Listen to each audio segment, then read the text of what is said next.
Bismillahirrahmanirrahim. Welcome to the class Descriptive Statistics.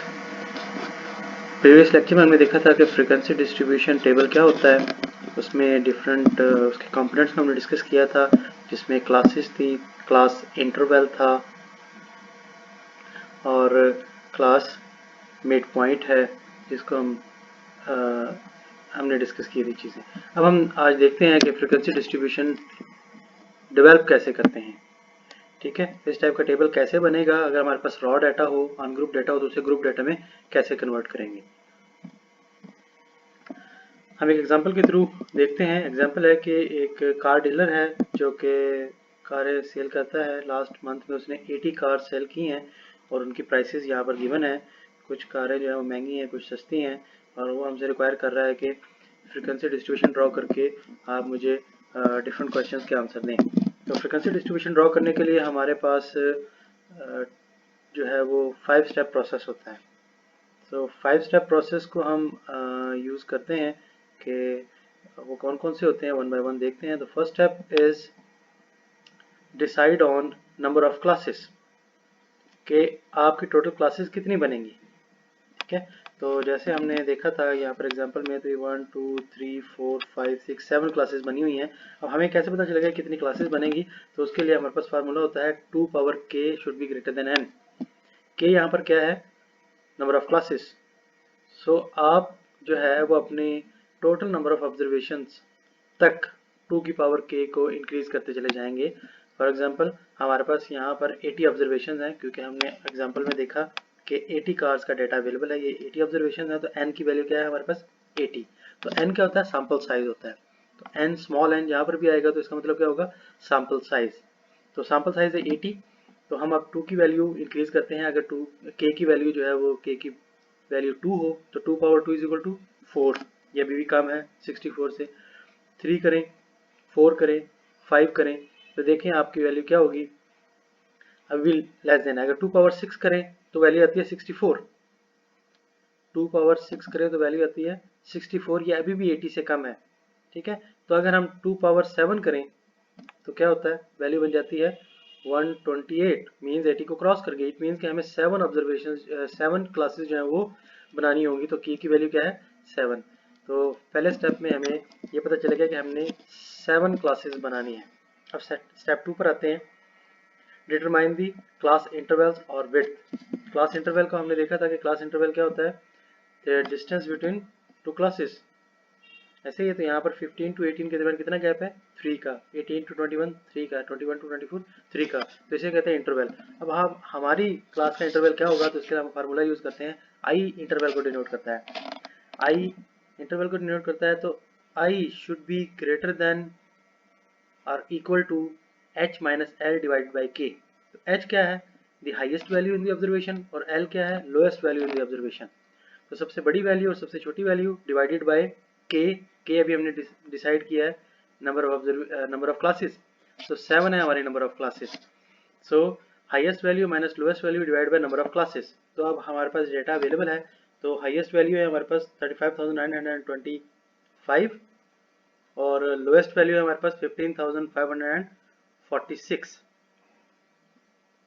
सो अगर हम इसको अप्लाई करें यहाँ पर फार्मूला में, तो highest value 35,925 minus lowest value 15,546 divided by number of observation number of classes हमारे डिसाइड हुई थी 7।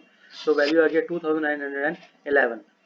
अब आप एग्जैक्ट ये है इंटरवल 2911 ये रख सकते हैं, लेकिन बेटर ये होता है कि आप इसको मैक्सिमम जीरोज में ले जाएं, मींस हंड्रेड्स के या टेंथ के मल्टीपल में ले जाएं तो बेटर हो जाता है। तो आप डाउनवर्ड मूव नहीं करेंगे, अपवर्ड ही मूव करेंगे। सो 2911 है, तो इसको अपवर्ड मूव करें तो हमारे पास करीब 3 वैल्यू बनती है 3000, जिसमें इजीली कैलकुलेटेबल वैल्यू बन जाती है। तो 3000 का इंटरवल जो है वो हम डिसाइड कर लेते हैं कि आपका जो इंटरवल शुड बी 3000। तो 7 जो हमारे पास जो है वो क्लासेस होंगी और इंटरवल क्या होगा, 3000 का इंटरवल होगा। अब हम थर्ड स्टेप की तरफ आते हैं। Third step is set the individual class limit, कि आपकी क्लास स्टार्ट कहाँ से होगी और खत्म कहाँ पर होगी। ठीक है, क्लास लिमिट जो है वो आपने अब डिसाइड करनी है कि आपकी क्लास स्टार्ट कहाँ से होगी और खत्म कहाँ पर होगी। तो हमारा इंटरवल था जो था वो है 3000 का। अब हम देखते हैं सबसे लोअर क्लास की वैल्यू क्या है, हमारे पास लोअर ऑब्जर्वेशन क्या है, 15,546।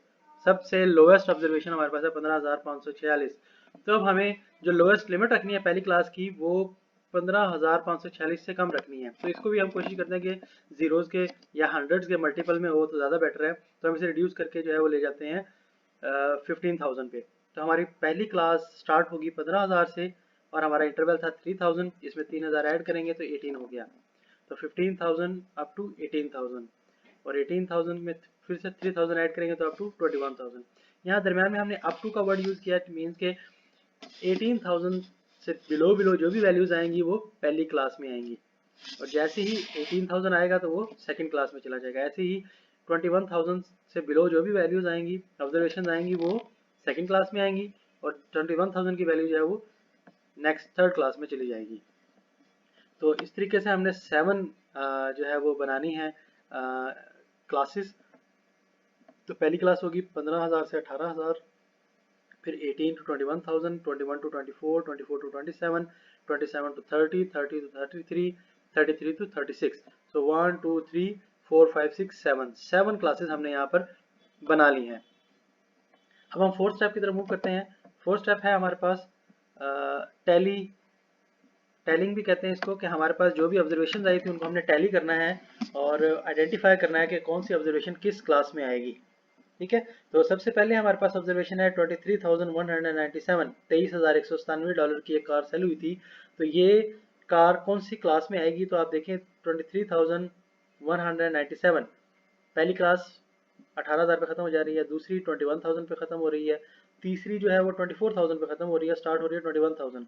तो 21,000 से लेकर 24,000 के दरमियान जो भी वैल्यूज आएंगी वो इस क्लास में आएंगी। तो 23,000 जो है वो 21 24 के दरमियान आ रहा है, तो थर्ड क्लास के अंदर ये वाली ऑब्जर्वेशन आ जाएगी। तो हम एक स्ट्रेट लाइन लगा देंगे, 1 लिख देंगे सिंपल। ठीक है, फिर हम दूसरी ऑब्जर्वेशन को देखते हैं 18,021, 18,021। ये किस में आएगी, ये सेकंड क्लास में आएगी क्योंकि 18,000 से ज़्यादा और 21,000 से कम की वैल्यू है, तो हम इस सेकंड क्लास के सामने भी 1 डाल देंगे। तो जो ऑब्जर्वेशन जिस क्लास में आ रही होगी उसके सामने 1 1 1 डालते जाएंगे, 4 आ जाएंगी ऑब्जर्वेशन। पांचवी जब ऑब्जर्वेशन आएगी तो उसको क्रॉस कर देंगे तो एक 5 का बॉक्स बन जाएगा। तो आप देख रहे होंगे पहली क्लास के अंदर टैलीज में वैल्यू आ रही है, पहला बॉक्स 5 का और उसके बाद 3, मतलब 8 ऑब्जर्वेशन है। दूसरी के अंदर हम देखें तो वो है पहला 5 का बॉक्स, फिर 5 का बॉक्स, फिर 5 का बॉक्स, फिर 5 का बॉक्स और फिर 3। तो 5 10 15 20 एंड 3, 23 ऑब्जर्वेशन है सेकंड में।